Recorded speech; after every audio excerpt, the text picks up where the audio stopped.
जी हाँ, जिसका इंतज़ार था वो इंतज़ार ख़त्म हो गया है और पवन सिंह जी के गाने का पहला पोस्टर आ चुका है।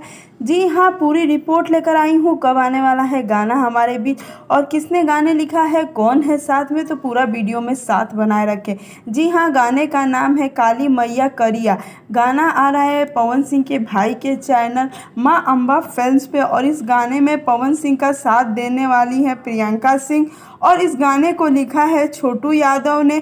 म्यूजिक दिया है प्रियांशु सिंह ने, वही जिन्होंने पुदीना गाने में म्यूजिक दिया था। डायरेक्टर है रवि पंडित जी और आपको बता दें कि उन्होंने आशीर्वाद में माता पिता और अपने चाचा अजीत सिंह को लिखा है और फेथ है जिया रॉय। जी हाँ, इससे पहले भी पवन सिंह के बोल बम गाने में जिया रॉय ने पवन सिंह के साथ काम किया है। तो ओवरऑल देखा जाए तो गाने का पोस्टर काफ़ी अच्छा है, पूरी 3D लुक दी गई है। काली मैया पे गाना है तो जितने पवन सिंह के फैंस नाराज़ थे उनकी नाराज़गी अब ख़त्म होगी।